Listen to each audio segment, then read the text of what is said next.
Oh yeah, man! I can't wait to get my Costco balut on. I watched this show on Netflix, I forget what it's called. It's like interesting foods around the world. There's like a British guy that goes around, and we watched the Manila one, and street foods. That's what it was. It was like street foods from across the world, Uh-huh. and they had obviously had balut from there. Oh yeah. Sure. But they also had like this rice porridge. It was their breakfast. It was rice porridge. They put cocoa in, and then you'd eat it, but then you'd eat it with dried fish.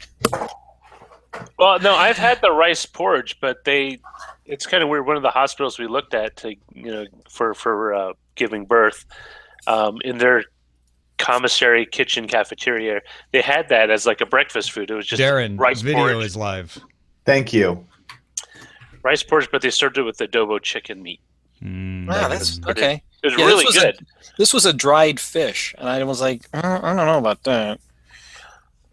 What's wrong with you people? Well, you get to eat your utensil. It's great. You don't have any leftover. Chocolate and fish, I don't know. That's not. I don't know. Sweet and disgusting. That's awesome.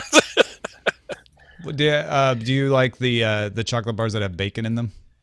I'm sure I would like that. Yeah. Oh, those things are nasty. I hate them. Really?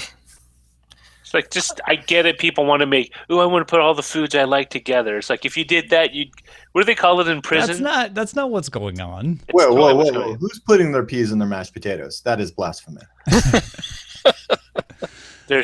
I think what it is they're trying to bring out different notes in different types of dark chocolate by using counterpoint flavors. Right. Yeah, but are you counterpointing the bitter or the sweet in the chocolate? Well, that's why you use dark chocolate, because then you can control the sweet. I like peppers, like hot peppers or chili. Oh yeah, in dark chocolate. That's really good. Or hot peppers and sea salt. I only like it in chocolate if it's mole. See, mole is a good example. Bet you that'd be good. Holy moly! How do you do this show again? In 30 seconds. When's the last time you were on, Darren? Too long. You'll find out in 30 seconds. This is gonna be a good show. All right, let's just go. Let's just do this. All right. Here we. Leroy Jenkins. At least I had chicken. Daily Tech News Show is powered by its audience, not outside organizations. To find out more, head to dailytechnewsshow.com/support. This is the Daily Tech News for Friday, September 30th, 2016. I'm Tom Merritt. It's been too long. Darren Kitchen, good to have you back on the show, man. Tom, it's so great to be here. I'm so excited. I'm looking forward to continuing our discussion about lizards across the globe. I've been boning up.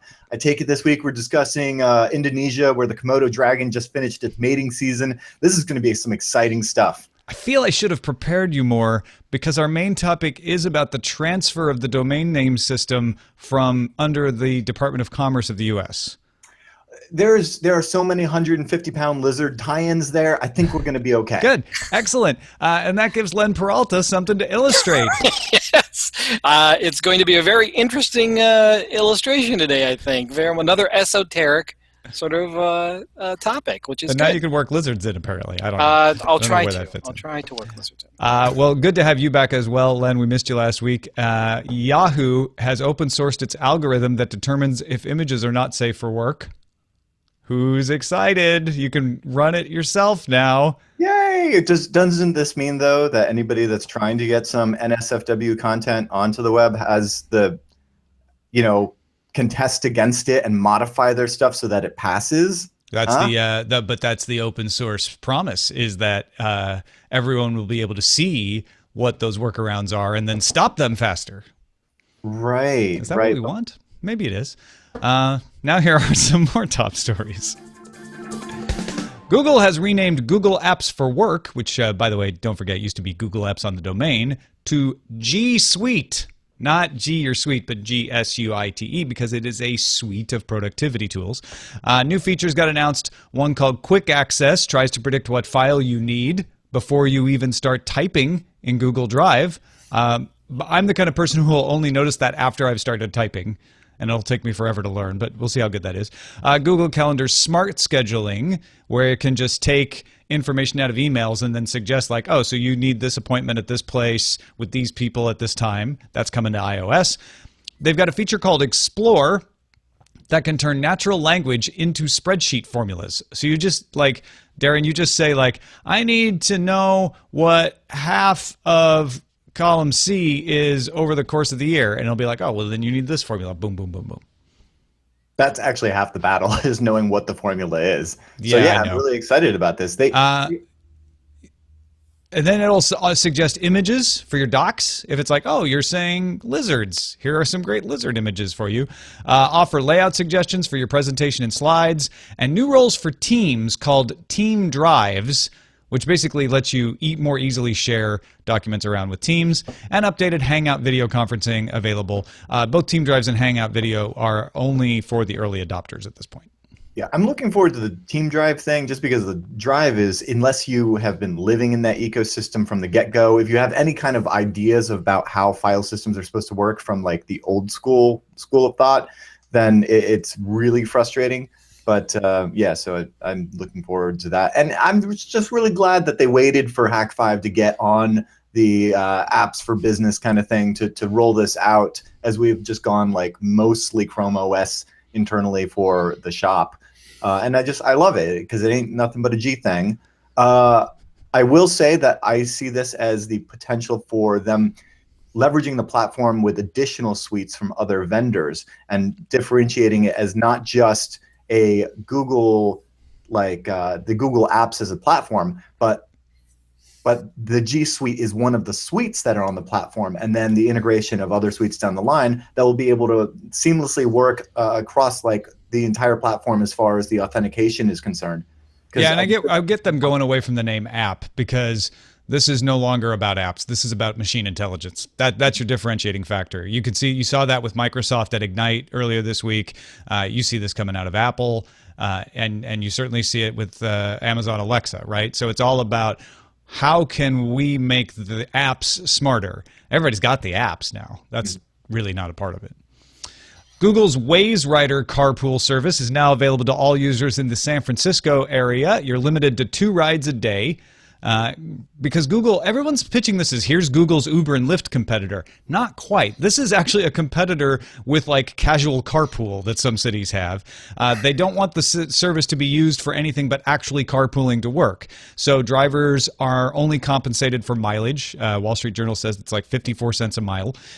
It's not designed to be a part-time job, and so Google does not require the driver's proof of insurance, photo identification, or background check any more than a city's casual carpool does. All you have to do is give an address to Google that isn't published to other people, just an address to Google, and then your schedule, so that they can say, okay, this person is in the area you are and is headed to the area you're going, so you could select a carpool from them.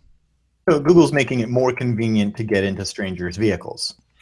Yeah, Tinvek nails it in the chat room. He's like, oh, what Uber said they would be when they went into the taxi business. Right. Is in fact what it looks like Google Waze Rider is going to be.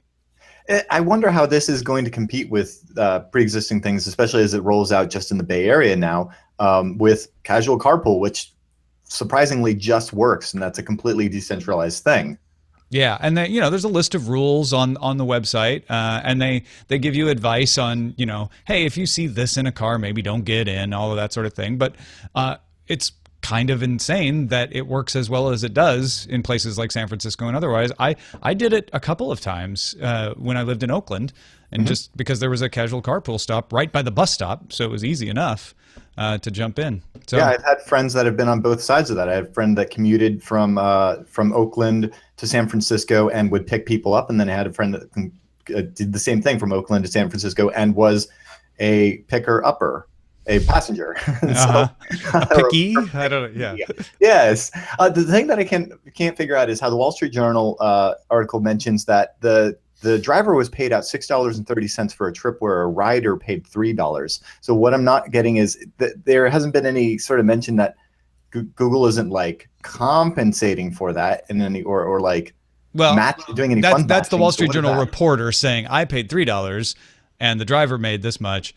Does he say? I can't remember now, and I don't have it right in front of me. Does he say if other people were in the car? That's the only thing I can figure. And it kind of doesn't matter because what Google is saying is probably will pay you this much per mile. Let's say it's 54 cents. So you're going to make $6 no matter how many people are in the carpool with you. But over the average of all the carpools, theoretically, you'll have more than just one rider. And so Google would at least break even, if not make a little money, if they had like 3 people in the car. Time to see how many riders I can pack into the free candy van from Hack Yeah, 5. but you don't get any more money though. That's the key. Oh, I don't. No, you get the per mile rate no matter how many people are in the car. Then forget the free candy thing altogether. Yeah. Baby loves candy, though. Amazon Game Studios announced its first 3 titles that will feature deep Twitch integration, because Twitch has this conference going on in San Diego right now. One called New World is a massively multiplayer open-ended sandbox game. There's one called Crucible, and then one called Breakaway, which is a 4-on-4 mythological sport brawler. Breakaway will let streamers customize their experience with real-time stat overlays as they stream. You can invite people who are watching to play in your game if you want, and you can set up viewer polls, and best of all, wagering with Twitch's new in-game currency, Stream Plus. Which if it works the way all these work, you can buy Stream Plus, but you won't be able to sell Stream Plus. That way it doesn't have to fall under certain rules. Also, users are reporting seeing something called Twitch Prime appear online. Twitch Prime will apparently include free loot every month, as well as exclusive discounts on new release games, ad-free viewing, and more. It says it will come free with Amazon Prime. So potentially, if you're already an Amazon Prime subscriber, you'll just get Twitch Prime and then get free loot in games. Yay! I love the incentives. Does this in any way like flood the market? This being like built into the game? Because I always feel like with every cool new thing, there's a certain barrier to entry. Early on with Twitch, like you would have to really be hardcore about it because getting everything set up to stream right was difficult. And even before Twitch, Twitch was trying to make even streaming gaming at all simple. You go back far enough and people are setting up RTMP servers themselves and stuff. So with each iteration of this, it lowers the barrier to entry, which on the one side, I'm like, oh, well, that's great. That means that there's more potential for actors here. But at the same time, doesn't that just mean that there's, that much more signal to wade through? I don't know. I mean, if you were going to worry about that, I would have worried more about the game console integration with Twitch, which really makes it simple. And I'd also, my guess is we already have way more people. That market's pretty flooded already as it is. So I don't think. Let's look at it this way. If I'm a hot Twitch streamer who's right on that edge, where I'm like, I don't want too many people to get in on this, or it's going to be harder for me to compete. The benefits of these tools I get, of these overlays, are probably worth it. And then, the ability to easily invite people in and all of that, versus maybe I'm going to lose a few viewers because there's more people out there. So do you think maybe this is a play to get the hardcore Twitch streamers that already have an audience to be playing these games because they have special Twitch integration? Yeah. But these games are in front of the eyeballs of the potential players and purchasers. That seems more likely to me. Yeah. Okay, now I finally get it. In Poland Friday, Facebook launched Messenger Day. Happy Messenger Day, everyone. It lets people share photos and videos that can be decorated with filters and stickers, and they disappear in 24 hours. That's right. Sound familiar? It's just like Instagram stories. You can draw on images, add text, but unlike Snapchat, the filters are organized around prompts like I'm feeling. And then it'll show you all these different, like, sad, hungry, etc. little filters, or I'm doing, or who's up for basketball, some music, dancing, whatever. The filters all reflect that sentiment. Am I like getting that old that I can't remember if this was MySpace or Facebook, but one of them started every like post that you would make with I'm feeling, and then you fill in the blank? Yeah. Well, with Twitter, it was always, what are you doing? Yeah, right? But it would like the first couple of words would always be. Is that live? Was that LiveJournal? No, come on, Tom. I'm not going back that far. I'm pretty sure it was Facebook, but it's interesting that it's in that vein. Yeah. Was it Plurk? Maybe it was Plurk. Tinvec says it was Facebook. So Okay, it was Facebook. I'm going to go with Tinvec on that one. By the way, Facebook told TechCrunch, yes, we are running a small test of new ways for people to share those updates visually, but they have nothing to announce at this time. So it's just for the people of Poland right now. Okay. Well, it's still, though, for the people of Poland, they should be really excited because they can now Snapchat on Instagram and Snapchat on Facebook, which begs the question, why Snapchat on Snapchat? Right. Well, and TechCrunch had a really good take on this. They said, look, Facebook might never launch this in the United States because Snapchat is very popular there. But there are countries that don't yet use Snapchat that do use Facebook Messenger. And Josh Constein says that would be a really smart move for Facebook, which is not to try to go head-to-head with Snapchat, but because they're already global and in more markets, take that advantage to use these features. It just seems like one of those things where it's like, oh, cool, great idea, robbed. HTC is launching Viveport in 30 countries Friday. It's a store for non-gaming VR content. The 60 virtual reality launch titles in the store are things in the categories of education, design, art, social, video, music, sports, health, fashion, travel, news, shopping, stuff like that, not games. And they've even reduced the price of some of these to $1 to get you to plunk down for them. Is this a shared experience yet? Because I feel like those things are just begging to be like enjoyed. Some of them can be, yeah. I know you can share. I don't want to say the wrong one, but it's a Netflix, like I can't remember, is it Netflix or Hulu or something like that, where you can like watch something with other people around. Yeah, because I love VR content, but every time I see it, it always feels like a tech demo when I'm feeling it like myself. But I want to be able to VR Netflix and chill. Yeah. And ended up like accidentally crashing heads into each other because you can't see anything.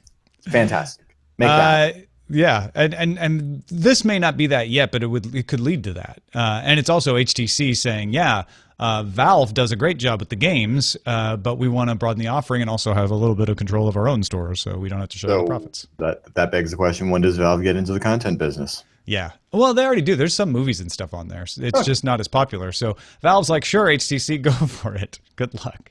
Hopefully someone can crack that.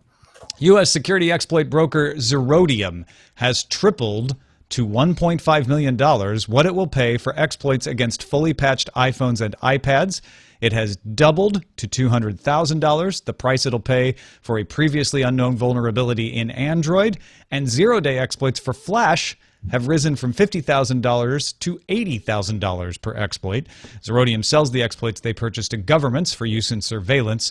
And Zerodium founder Chauki Bekrar says the high prices, in his opinion, are a result of systems being harder to compromise. He needs to pay more to get the exploits. Yeah, there's this really interesting economics of data breaches and of vulnerabilities. Troy Hunt's had some really interesting research on this at OzCert, where, and if you're not familiar with Troy Hunt, he runs Have I Been Pwned, pwned.com, where you can search to see if your email address has been included in any of the most recent data breaches. And it's really interesting because he always has to gather these data breaches to index them. And, it's always through the underground channels, through IRC and things of that nature that you end up getting these. But what he's found is that the prices of these, with the initial leaks are always really high, but then it's just supply and demand, because as soon as it leaks out more and more, then the price just plummets. So if a company that gets hacked wants to completely make it so that nobody can profit off their black eye, they just release it themselves. There's probably all sorts of FTC reasons why they shouldn't do that. But anyway, that notwithstanding, Zerodium here and the vulnerabilities that they're selling, very much the same exact thing. These exploits go for top dollar. And it's really an interesting balance between the difficulty to develop exploits as well as the demand for exploits on those platforms. And then you have to factor in the fact that most of these companies have their own bug bounty programs where they actually pay hackers for the exploit code so that they can fix that. So, that balanced with the free market price, it's no wonder that it just keeps going up, because it keeps getting hardened. And it's really up a lot in terms of iOS. Last year, Zerodium was offering $1 million for an iOS exploit. And that's in contrast to Apple, who's only offering $250,000 for the same thing. I don't know. They had $1 million. They had $1 million, and then they had to drop it to 500,000, and now it's back up to $1.5 million. Exactly, it's supply and demand. And so I feel like, if the argument is to believe that governments need zero-day attacks for the, national security interests, one may even posit why governments just don't pay for vulnerabilities directly, right? Oh, instead of going through a broker? Yeah, why go through a broker? You just have the U.S. government say, like, hey, give us your vulns, we'll give you money. Or you know what? Actually, at that point, just take it a step further and require that vulnerabilities be implanted by the vendor, because, most of those vendors are U.S. companies. You know what? I think they did try that, actually. Something happened to you. Yeah. I think they're trying to undermine the market in that manner. The other thing that people should know, because you'll see a lot of people make this argument of like, hey, Zerodium is paying black hat hackers, malware makers, millions of dollars for their exploits, whereas the bug bounty programs are in the single-digit thousands or tens of thousands at best. And Darren, correct me if I'm wrong, one of the reasons for that disparity is if I'm going to sell a bug to a bug bounty, I just have to point out the vulnerability exists. I don't have to make it work. Because all the company that wants to fix it wants to know is that vulnerability there? They don't want to use it. They just want to defend against it. Whereas these brokers, they're like, you need to have a hardened vulnerability that I can sell that will actually work in the wild. Yeah, they want actual exploit code that's going to, and you have to prove like, hey, it works under these scenarios, not under those, and things of that nature. And it won't be detected and all of that. Exactly. Yeah. You want a finished product, a module you can just import into your Metasploit or whatever your framework. You're a government. You don't have time. That's why you're paying $1.5 million for this exploit. Yeah. All right. Thanks to all those who participate in our subreddit. That was one of the things submitted today. Submit your stories and vote on them at dailytechnewsshow.reddit.com. All right. A lot of political hay being made over the fact that, as of today, the U.S. Department of Commerce's contract with ICANN to operate the IANA, the Internet Assigned Names Agency, I got that wrong, but they're the people who run the domain name system, will end. So that contract ends today. Starting tomorrow, October 1st, ICANN will make IANA a subsidiary of itself, subject to a multi-stakeholder model of supervision. 4 attorneys general in the United States filed suit today to block that move. Now, the attorneys general are not the only ones upset. There are several politicians, other groups saying this is horrible. The U.S. is giving away the internet. Russia and China can take it over now because the U.S. is no longer in charge of the internet. If we don't do this, the U.S. will run rampant on the internet, Darren. I mean, those are two sides of the same coin, by the way. People upset with this move are the people that would want to be or want to have the option to control the internet. You see what I'm saying?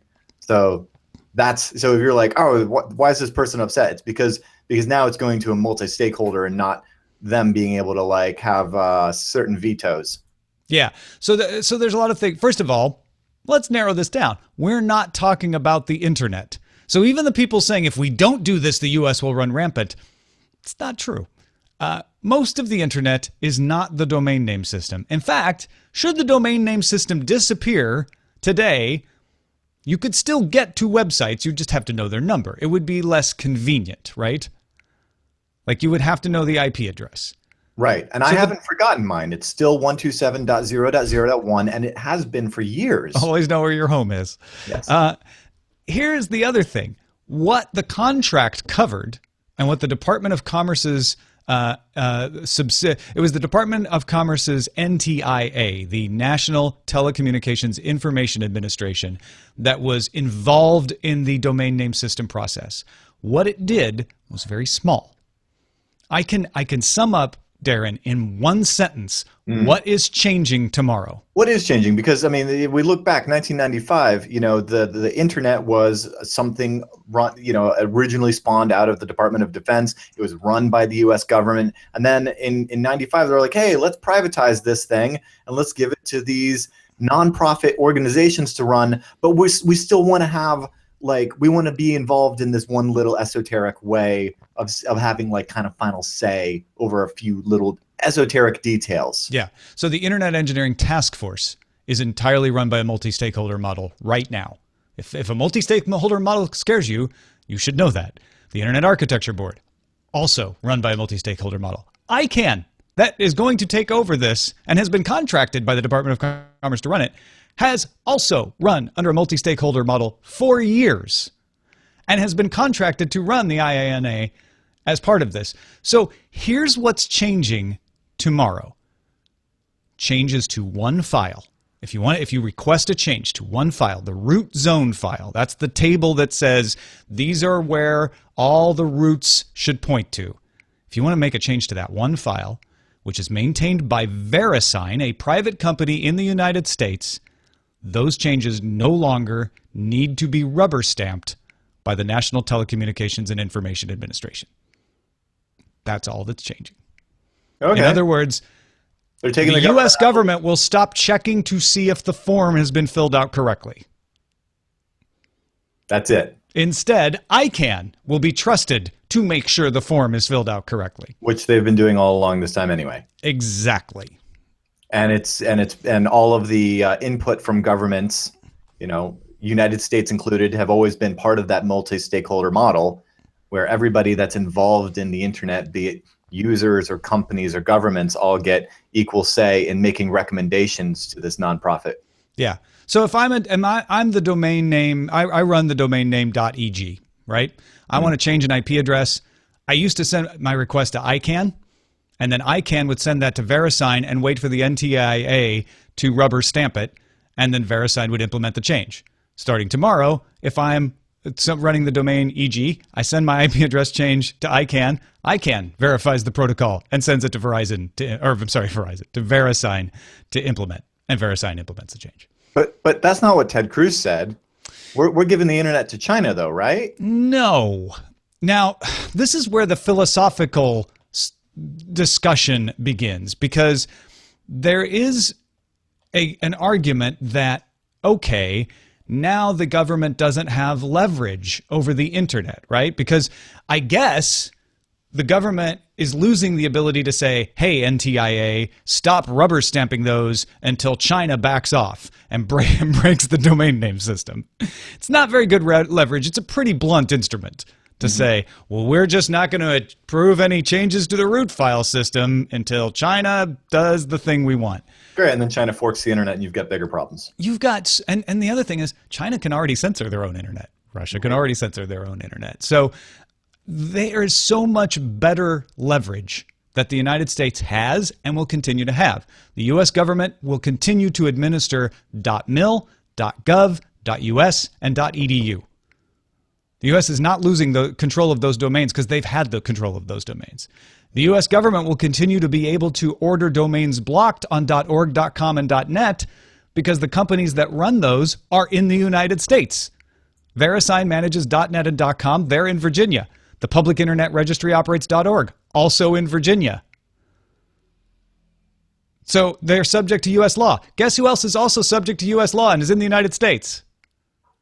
I don't know. ICANN.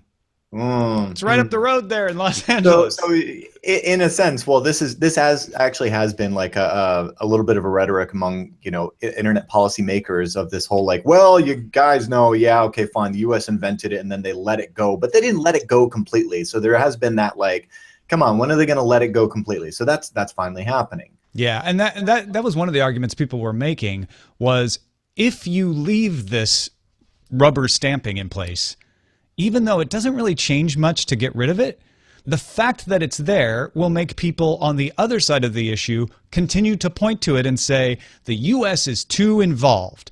They'll do the same exaggeration in reverse. Like, the U.S. controls the domain name system, and we need to bring it under UN supervision. We need to have a multinational organization control it instead of ICANN. See, that's the thing is we don't want the U.S. government governing the internet any more than we want the United Nations governing the internet, because it's not just nation states that are using this thing. It is you and I, it is corporations, it is governments. And so that is your multi-stakeholder model.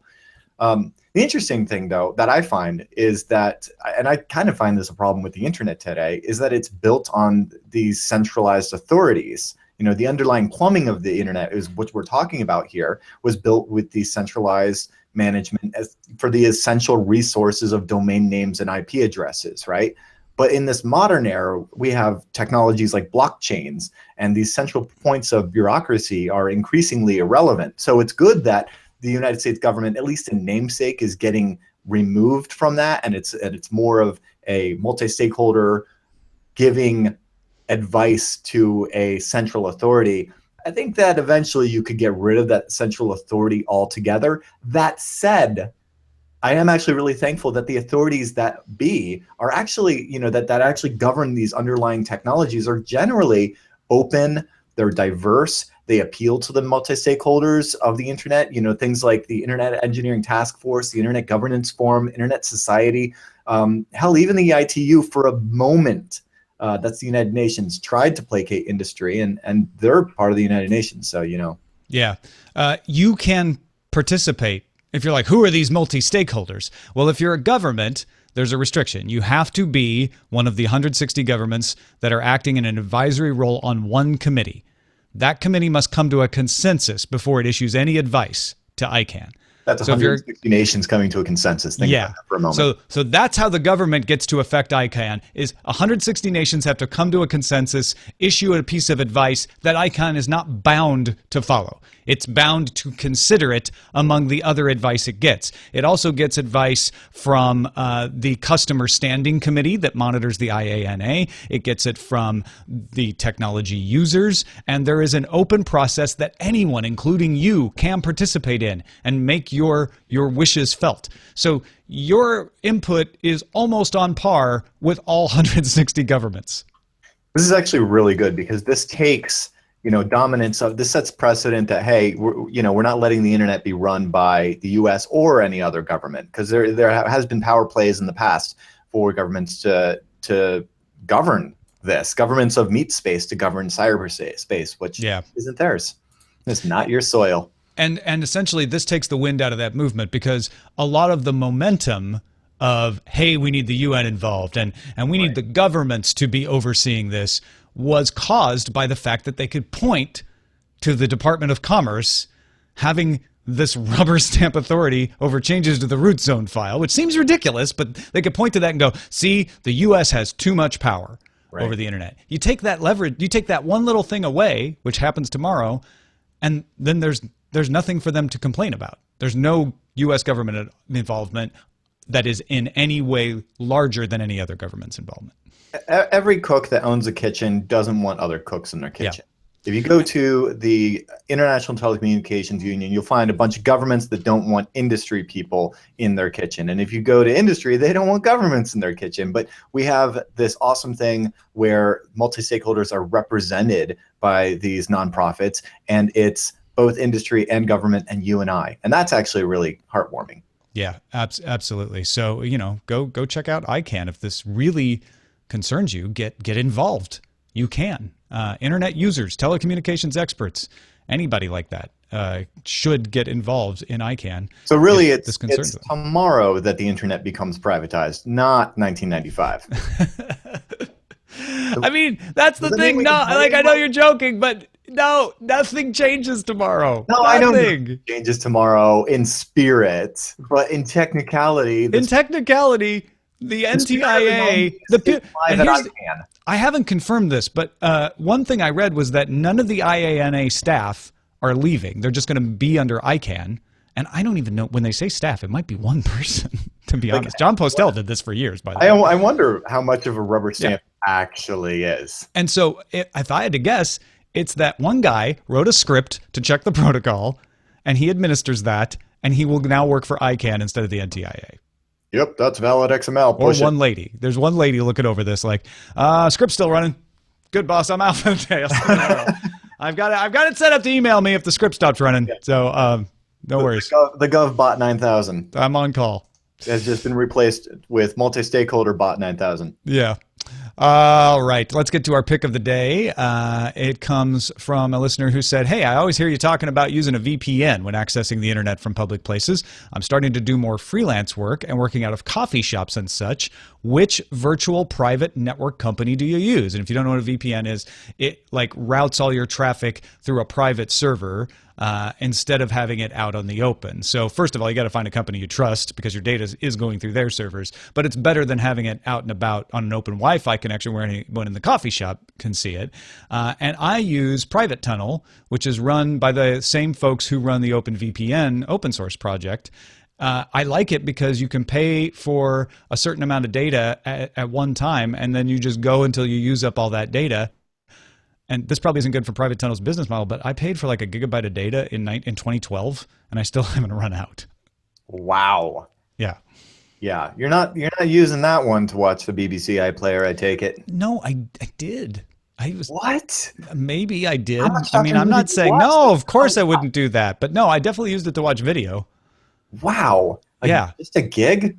Dang. No, it's lasted quite a long time. Your mileage may vary. See, I don't use it every day because I'm home. I only use it when I'm on the road. Right, because what happens is when you're at home, that's your public endpoint. It hits the public internet at your house. Whereas when you're at a coffee shop, it hits the public internet at the coffee shop. Every time you use a VPN, all you're doing is moving the endpoint so that it's like, just imagine an ironclad Ethernet cable. So it's like, oh, you can't see what's in this until it gets to the tunnel, until it gets to your VPN service provider, wherever they happen to be. And then it becomes public. So there you go. I like to roll my own. And if you'd like to learn how to do that yourself in 5 minutes, watch Hack 5 Season 20, Episode 22, the 5-minute VPN build. It couldn't be easier. Thank you, Scott, for sending the email. Send your picks to feedback@dailytechnewsshow.com. You can find more picks at dailytechnewsshow.com/picks. A bunch of good emails. Scott in Iowa wrote about trying to exchange his Note 7 at a Verizon store. And they said, well, we've got the blue model. And he's like, well, I don't really want the blue model. I'd like silver or black. And they said, nope, no silver or black. Those had to be placed in quarantine. I said they must have had the flu. He called Samsung and Verizon, and the only more information he got was that silver and black versions should be available October 10th. It's hard to say what this means, but my best guess is that it has something to do with the Hanjin shipping bankruptcy, which is also affecting iPhone 7 shipments. Hat tip to Big Jim in our audience, who's been keeping us all up to speed on this in our Slack. But essentially, that company going into bankruptcy froze a bunch of containers and shipping capacity while they worked out the bankruptcy, and that has slowed some things down. So that may be why you can't get the black and silver versions. It's always a bummer when like your packets get to one router and then they just get hung up. Yeah. You're just like looping in circles. Hopefully their TTL is high enough. It's not going to be a big deal, but their packets are stuck in transit. Yeah. No, the TTL on silver Note 7s is fine. The TTL on that fresh fish that you bought, Yeah, that's a good point. And you know what? You can still get the Note 7 in black. You just have to wait for it to get nice and charred. Yes. Michael is a data center architect for a 75,000 seat company and said of Apple's plans for the enterprise, if Apple wants to make major roads in business, they're going to have to come up with a better support model for business. He supports a bunch of iPhones, iPads, and MacBooks. He says they must realize bringing 50 iPads to the Genius Bar is not a viable option for most businesses. They need to understand they have a part in troubleshooting why an Apple laptop is transferring files slowly to a Windows file server. Enterprise will never be their homogeneous walled garden solution they have on the consumer side. Yeah, enterprise solutions are needy. You know, Yeah. Consumers are easier in comparison, and it's where they've made, massive inroads. I mean, it was, gosh, how many years has it been? It's been almost 10 years since they killed X servers. So I don't think of Apple as an enterprise company anymore. They're probably focusing on their core competencies where they're making the most money. Well, but the reason he's writing this email is Apple is making moves into enterprise. And the way they're doing it is partnering. So they're partnering with IBM. They're partnering with Deloitte and Touche. And I think the response to Michael is you need to go find out if you can work with those companies, because the plan for Apple seems to be, we just want to provide the hardware. That's what we do. Darren's right. We don't like supporting people. So we're just going to let IBM and Deloitte and Touche and others administer those things. And I think if you go through those new partnerships, then you'll get the support level agreements that you need. Right. They might even be able to push Apple to put a decent operating system on there that could do enterprise stuff. That's a story. Hack5.org. That's a story for another day. Finally, regarding Samsung's so-called exploding washing machines. They're washing machines that can get unbalanced and then destroy themselves. Tad wrote in and said, as a sales associate with 15 years experience at a local independent appliance store that has been in business for more than 40 years, I can tell you this issue can and has happened with other manufacturers. You're absolutely right. Samsung is getting killed because of the recent issues with their phones. All these machines have sensors to detect an out-of-balance situation and stop the machine to make the consumer rebalance the load. It's a safety versus convenience issue. If you make the threshold too low and the consumer is continually have to rebalance his load, they won't like it. Don't make it sensitive enough, and you have what's happening to the Samsung washers. Samsung seems to have missed the mark, leaning more toward customer happiness than safety. This problem could probably be fixed with a firmware update to lower the shutdown threshold, but it's too late for that now. Customers will demand a hardware fix at this point. I just want to see them racing. That's all. And yeah, you can still do that with your Samsung before it explodes. Ted says he still watches the show on that Samsung refrigerator from time to time. Hello, folks shopping for a refrigerator in the Tad store. Buy this refrigerator. It's awesome. He says, I hope those don't start exploding. Hopefully they won't. Thank you, Darren Kitchen, for being on the show today. I missed you, man. Yeah, I missed you too. It's been way too long. It's good to do this. And yeah, I don't know. Go check out Hack 5. We've been doing cool stuff. Yeah, learn how to roll your own VPN. That's an older episode. You got new episodes all the time, though. Hey, we just came back from Louisville, Kentucky, where they have an amazing HackerCon called DerbyCon, and they've got a really fun contest there called Hack My Derby, where you hack a derby hat into doing cool things that they weren't normally meant to do. Like one guy with a pineapple hooked it up to do interesting analysis of the Wi-Fi spectrum with a cool little display on the side. Another guy had his running a CTF that you could actually hack his derby, and even had a mud running on it, which was kind of cool. Oh, really? Does your derby hat run a mud? Probably not. You should find out more over at hak5.org. And of course, Len Peralta, good to have you back. What have you been drawing there? Well, listening to your discussion today about ICANN, I didn't really learn a whole lot. not that I didn't enjoy the conversation, but it was a little bit confusing. So I decided to take it a totally different route. If any fan of the IT crowd, and you need a little bit of Britcom experience with this, there's an episode of the IT crowd where Jen is given the internet, which is just a box, and this is sort of the how I felt that the ICANN thing is yeah, after listening to what you have to say, this is what I feel it was. It's just a box that really isn't anything given to someone who thinks it means a whole lot, so they have to take care of it, but really not a whole lot happening there. Yeah, no, this is kind of dead on, Len. I think you do understand. trying to understand. No, and I didn't mean to knock that. I didn't mean to knock that I didn't learn anything, but it was just it's a lot of information, and what I got out of it was that not a whole lot's changing. Yeah, no, that's it. Forget all the information because you don't need to know it. It's just the internet, Jen. Exactly. No, this is great. Fantastic. Yes. Thank you. And if folks want to check it out, go to lenperaltastore.com, right? Yes, go to lenperaltastore.com. Also at the store, there's some really cool T-shirts. If you're a fan of Stranger Things, that's up there. There's also a Rick and Morty election T-shirt, which I just put up yesterday. You may want to check out. And if you want to get this print, it's right there on the front page. It's called I Can Explain. And you can get that, or you can go to my Patreon, patreon.com/Len, and you back the DTNS lover level, and you get this and many more images every as digital files every week, every day, every time they come out. Go check them out, folks. Help Len out. He's got great stuff there.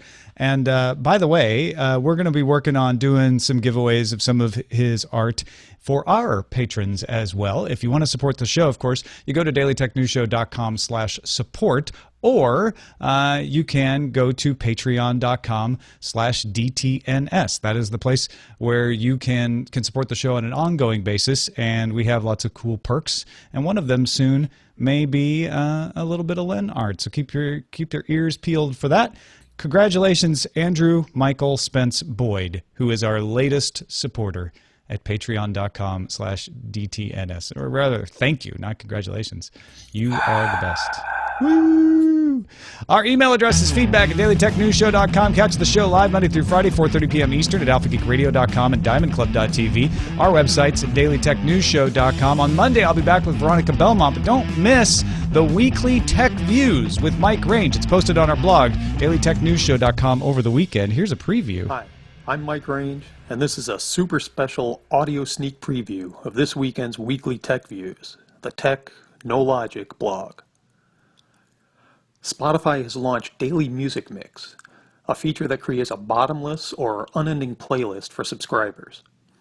While 75% of the mix will be songs Spotify knows you like, 25% will be new songs they think you'll like, particularly their first ever in-house production, the upbeat little ditty called Nice Knowing You, Pandora. You can check out the full weekly Tech Views every Sunday morning at dailytechnewsshow.com. Real tech stories, really shaky analysis. This show is part of the Frog Pants Network. Get more at frogpants.com. Diamond Club hopes you have enjoyed this program. Good show, you guys. Hey, that was a lot of fun. Hey. I feel like I need to make another attempt to explain ICANN to Len, though. No. It's the same internet you had before without a rubber stamp from the government. Yeah. So okay, let me actually make an attempt, Len. The rubber from the stamp for before Roger gets into titles. Rubber stamp was getting worn out. They needed some rubber. They've taken it from the FTC. No, before Roger gets the title, Len. Here's the thing: if somebody wants to make a change to their domain name, they don't have to have the U.S. government say, "Yeah, you filled your form out correctly." Yeah, right. It's just less paper. That's all it is. It's not even paper. It was all done electronically. Digital. Oh, really? Yeah. Knowing the U.S. government, you'd have to like. Well, actually, you may be right, Darren. That's a good point. All right, titles. Oh my gosh! Can we give like mad props to Dark Redeemer? Wow, that is good. Sorry. The domains we named. What is good? What do you make giving that props The for? domains we name stay mainly in our reign. That's good. It's really good. I'm sorry, but I just can't. I can't resist a My Fair Lady reference. You can't. By George, he's got it.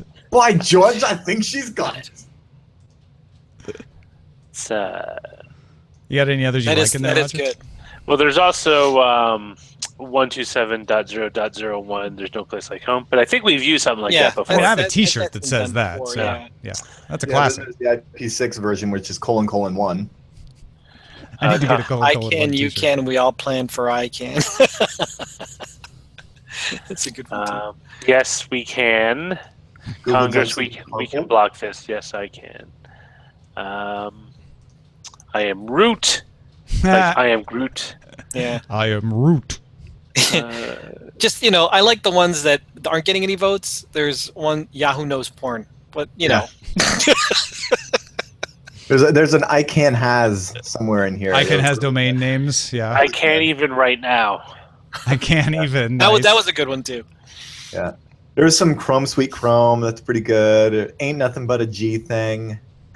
Well, the domains we named stay mainly in our reign is at the top with 16 votes. That sounds really good. Oh, good. More than double the second most popular. So I go with that. I'm good with that. It's very Which good. one? The rain we name mainly. No, that's a really classist movie if you really think about it.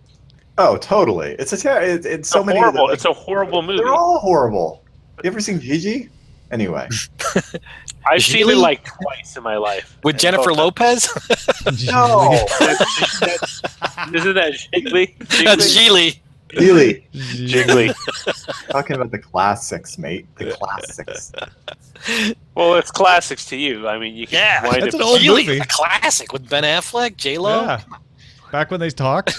It's amazing. Back when they talked in person, face to face. Back I before thought he you were was talking about Batman. the talkies. Okay, yeah.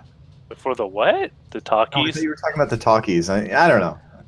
I'm sure you're one of those people that still fawns over breakfast at Tiffany's. Back when people started talking. Oh, that's a I love great Breakfast at Tiffany's, but I just wish there was Minus an adaptation that was true to the novel. digitally erase Mickey Rooney, and it's a perfect.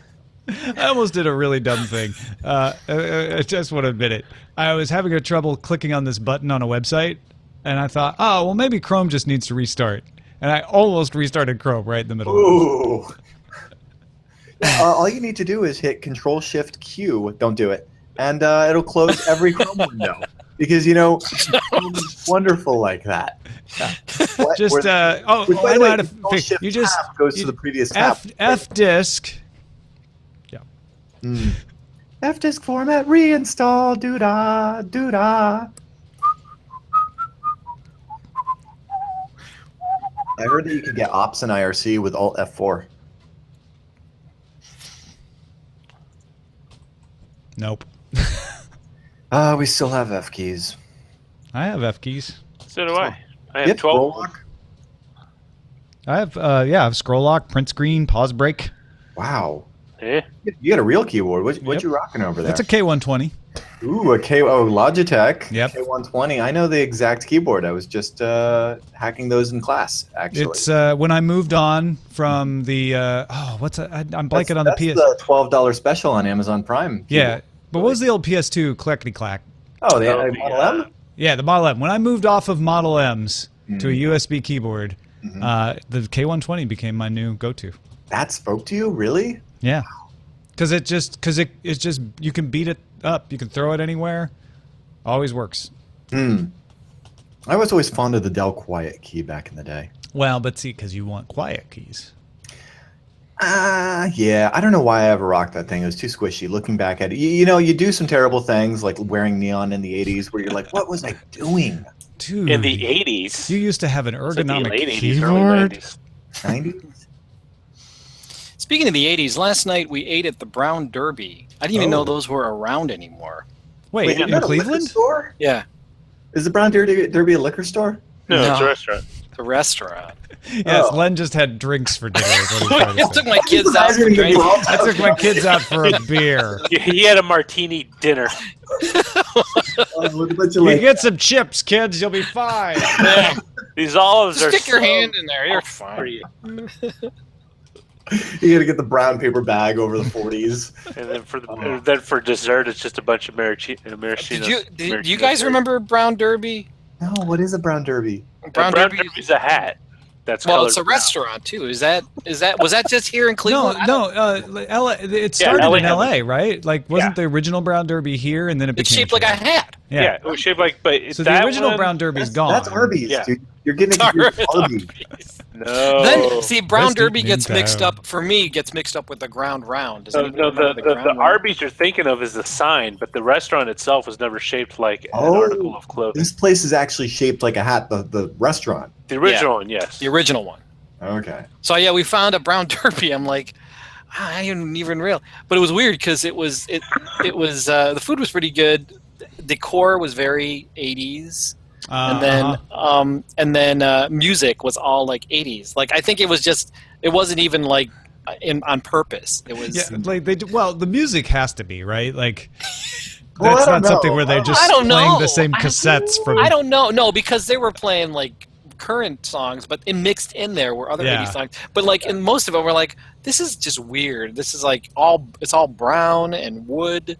Well, here's my guess: is they just didn't redecorate long enough that they suddenly realized, wait a minute, Oh, it's we've come been back. putting off paying for redecorating, but the '80s is back. That's Let's the just thing. lean into it. This is a brand new. This is a brand new mall, like strip mall. Oh, so it's So not an old. It's not an old original restaurant. thing, but Oh, the okay. Brown Derby, I'm like, I thought these places closed. But does anybody remember the Ground Round? Yeah. Oh, yeah. We used to go to the Ground Round in No. St. Louis. Yeah, the Ground Round was a restaurant that was the most filthiest restaurant you'd ever go in. Well, yeah, because you could throw peanuts on the floor, right? Yeah, they encourage you to throw peanuts and popcorn on the floor. Yeah. You know, it's funny. My parents would let me eat at any non-Chinese restaurant until junior high. Wow. Not even like McDonald's, fast food, nothing. Oh, fast foods, McDonald's, but even then, very sparingly, like twice a year, at most. And I usually have to bug them because I wanted the Happy Meal toys because Yeah. I'd see them on TV, and that's what they used to give out glasses, like glass drinking. Yeah, cup right. with the lead paint on outside, Oh, and yeah. you drink fruit punch out of it. No, I remember trying to get the Star Wars glasses when those came out. I I think that got might have been one. Burger King though. Burger King, yeah. I got 4 of the Great Muppet Caper. I remember I didn't like Burger King burgers. My favorite was Burger Chef, which got bought by Hardee's eventually. Burger Chef. Oh my God. And then McDonald's was okay. I was good with the McDonald's. I preferred Burger Chef. McDonald's was good. I didn't like Burger King, but I remember telling my mom, we need to go to Burger King. She's like, well, you don't like Burger King. I'm like, yeah, but I want those glasses. No, I liked Burger King because they had a pretty swank restaurant. They had like a fire pit, like a fire in the middle of the restaurant. Like an open pit. It was great. Burger King? Yeah. Their restaurant design used to look more loungy, and they had like in the middle of it, it was an open like fireplace with a giant hood over it. Yeah, because they had the flame broiled burgers. So. Yeah, to give that, but you could sit next to it and you could feel the Burger heat. King burgers always tasted better, but then the best burgers, at least around here, were for me personally, were Roy Rogers. Ken, I hate that show. Just so you know, sorry, I wanted to insert that. Oh. Fresh off the boat. I don't find it funny at all. Yeah. Well, also Roger, his name comes from Roy Rogers, so. Yeah. Well, most people don't know that. That's what you were named after, right? Actually, it's true. Tom is actually not being facetious. No, I'm not. For real? You were named after Roy Rogers? My dad named himself Roy, and then the following part would be Rogers. Have you ever eaten at a Roy Rogers restaurant? No, I think my dad got it from the drink. See, they always tried to push that on me whenever I'd ask for a Shirley Temple when I was little, right? Yeah, because it's a little. When you were Yeah, Don't when I you was want a little. Roy Rogers? Yeah, Like, no. like Applebee's kind of thing, and you're And like, I would just say, no, I want a Manhattan up. That's funny. yeah, right. I want a Long Beach iced tea. Well, that's something that Roger and I share. We're named after ridiculous things. Long Beach. It's like full of plastic and Oh, I'm sure it's like a sex on the beach with a fuzzy navel and iced tea. Oh man. Says No the need man who to doesn't work on getting out to the West Coast is some Andy's frozen custard. yeah, we've got some frozen custard here and there. I'm surprised. It's not Andy's. But it ain't, well, Not everyone can stomach Andy's. I prefer Ted Drew's myself. Ted Drew's. We have East Coast here, frozen custard, which is pretty strong. I can't really take milkshakes and custard any longer. I had to have some Ted Drew's frozen custard sent from St. Louis to Veronica Belmont and Ryan Block after the Giants beat the Cardinals in the National League Championship Series, and they liked it. They liked it very much. Nice. What was funny is I gave them like some chocolate, some cherry, mixed the flavors, and then I gave them a bunch of Frisco, which was the flavor I never ate because it's basically like, I think it's like a vanilla with pieces of fruit in it and some nuts because it's making fun. And they were like, I really like the Frisco. It was good. But you didn't realize I never had it. There was a knock on San Francisco. It was a tease. Yeah. I want to insert this to Ken since it's faster than typing it. Ken, I don't think Fresh Off the Boat's funny because it's basically my life, and so it's like too close to home. It is. What happens? An Asian dad buys a steak restaurant in Florida. My dad buys a steak restaurant in the middle of Central. Ripped from the pages of Roger's life. And none of that. Like the thing is, the author's what 5 years younger than me. So I was totally not into the hip hop urban music scene until like college. So I totally missed the boat. You missed the boat. Oh, that one. But also, it's just like it's just a little annoying because I hate thinking about back then. It's a lot of long hours, and that's the other thing. The kid doesn't really work those long hours that I worked long hours in the back, sweeping, cleaning, washing dishes. Running in and setting the alarm after the Clark guy or the pest control guy sets off one of those cockroach bombs in the restaurant, and I got. Now wait, are you talking about the show or your life? I can't tell. It's my life. I had to run in there, and then I take like a wet rag and cover my mouth so I wouldn't breathe in any of the pesticides, and then punch in like the 12-digit code to set the alarm, make sure all the doors were locked, and then run back out. holding my breath for like 30 seconds or running around like with my head cut off. Your dad made you do that? No, my mom made me do it. Oh, your mom. Like, oh no, of course not. My mom did. My dad was too How old busy. were you? I was like a freshman. Okay. Well, yeah. Any younger would be. Yeah. That would be child abuse. No. He's got young lungs. He can take it. Oh, hey, by the way, I forgot to mention this during the actual show. I'm working on a new comic called Heel Cut, and it's not there's nothing there right now. But if you follow me on Snapchat or Instagram, you can watch the whole process. I'm in the inking process. I'm halfway through, and then I'm also going to do colors. The only thing I won't do, I don't think, will be the lettering. So you have to. So eventually, when I make it public, you'll have to read what it's all about. But you'll be able to watch the entire thing being made. And just follow me on Snapchat or Instagram. It's Len Peralta. So, I am enjoying the snaps that you've been doing, and I know you're Thanks. doing on Instagram too. Are you snapping on Instagram or snapping on I am. Facebook or I snapping am. on OG Are you Snap? snapping on Messenger? I'm snapping. On Messenger Day, or I'm live streaming. I'm Snapchatting. I'm Snapgramming. Are you Twitch snapping? I'm Twindering. I'm Twittering. Wow. I'm a swipe on that one. Swipe left to Twinder. Swipe right. Wait, which one's good? I can't remember. I don't know. So can you I snap? forget which way is which. Snap peas? Did you say? Yeah. Roger's a dad. I can't help He it. gets to do that. I'm Everyone jealous. should have a kid just so you have a license to make corny jokes. Wait, whoa. You need licenses to tell those?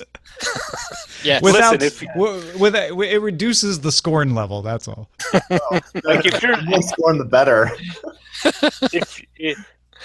if you're sober, single, and male, and you rip one of those jokes out, I don't know. Most people would kind of raise an eyebrow, like, eh. But if you're an old guy, have a kid, and semi-sober, it's funny. Speaking of which, I don't know if I talked about this on. I don't think I did because I wasn't here last week. I was trying to figure out my Halloween costume, Mm-hmm. and I went through a big long rigmarole of trying to decide what I wanted to do, and I was going to do something that was going to embarrass my kids. So I had to actually ask them, like, would this embarrass you? Because I was going to dress up as Spider-Man. I said, would this embarrass you? They're like, yes, don't do that. So I ended up getting Deadpool, which is, I don't know, Okay. it looks really good. It's a really cool costume, and it's not as embarrassing. It's not super skin tight or weird. I wanted to do Magic Mike, but I don't have enough muscles. Oh, Magic Mike would be good, but you'd have to be. I would Yeah. have Buy to the be muscles. topless. You'd have to. You could do that. You could do that in October in LA. Get one of the muscle costumes. Yeah. No, that's cheating, Tom. It's Halloween. There's no not. cheating. Yeah. I mean, if Wesley Crusher had to wear one, come on. Yeah, and you can do it because it's warmer out there. That's so like you don't saying have- that Len won't have actual swords and isn't actually a superhero, and so it's cheating to be Well, Deadpool. Deadpool really isn't a superhero. He's more of an assassin. Oh, okay. He looks cool. My Deadpool looks really great. If you follow me on Instagram, I have a picture of him up. Yeah, I And saw my- your Instagram shot on it. It was awesome. It's really cool. Man, on Instagram, it's the best. I've got the two swords on my back, and it's good. It looks I really tapped that. Are they I real double tapped swords that. though? No, they're not. They're Well, not. that's cheating. I bought all the pieces, man. I got the swords back here. I got the two holsters. Did you have to buy them separately, or is this just like a complete outfit? The actual outfit itself was one thing, and then I sort of added things like. Oh, you got a Deadpool onesie? Is that what you're telling me? Oh no! Okay, but now I want that to be. It's Yeah, an why actual. isn't that a It's an actual like fake leather suit that is super hot. And one of the only reasons I was thinking of doing is because I've lost some weight, so I'm like, I can do this. This will be good. I want That's to why show it off to the world. Yeah, that's right. That's why it's like I can actually wear this thing and not be embarrassed, So that's why. But I had to ask the kids first. You know what? I know too many people are like into cosplay and they're really good at it. That I just like. Well, I'm just gonna feel like an idiot. So I guess. Because those people like put so much time and effort, and like their stuff looks so amazing. It's like, it's like someone makes like there it is. Oh man. Deadpool onesie. That's not $40? I was actually about to share that, Tom, because It's good. It's yeah, the same thing. $79 and free shipping. You know, I mean, look at the Better price. Yeah, that guy looks so thrilled to be in that costume too. I mean, can I get that a little better? There we go. Yeah, look at the expression. That's a happy guy. Oh yeah. Yeah. He's so Deadpool. Totally. Am I looking at Deadpool or Yeah, a that guy? is Deadpool. I can't tell because it's so good. I couldn't afford the mask. Oh. This is all I could afford. I'm Deadpool. I lost my job at Roy Rogers. Brown Derby closed. This is all I can afford now. I lost that OSHA suit against ground round when I slipped on their peanuts. Yeah, like I don't understand it. They just let it sit. That's like a Yes! that's like a health code violation. It is. Hey, No, they- that was you just threw popcorn and peanut shells all over the floor. They would do the same thing at that burger joint that's really good. Five Guys. Oh yeah, right. Did they? Oh, yeah. They used Yeah, to. but And they do that in Oakland right now. Yeah, but they clean it up at the end of the night, don't they? Yeah, ground round did too. Yeah, No, but you have to. but You cannot run a business in California that way. you walked in, and it was It's it right was on covered. the marina. Hang on. Having dealt with California Health, the health department when they come in for a check, they are super tight. Like about that. It's like no. Love those guys. They're super tight. They come in with flashlights, and it's kind of weird. It kind of reminds you of a drill instructor inspecting a barracks. They like come in with the white glove, and they're wiping areas that you don't think to clean. They come in with a flashlight, and they look at every nook and cranny. Well, Your they've never restaurant. been to Quinn's Lighthouse in Oakland. Well, Quinn's lighthouse might just be flagged down. Well, Please go. This is a tip. This is You'll see a brown minivan pull up Yeah. and screech to a halt. banging Irish music on Tuesdays. California Health Department. Mm. All right. Well, we are published. Thanks everybody for watching. I hope you have a lovely weekend. I'm gonna make my pancit canton. Yeah. Ooh, Enjoy. Right on. hungry now.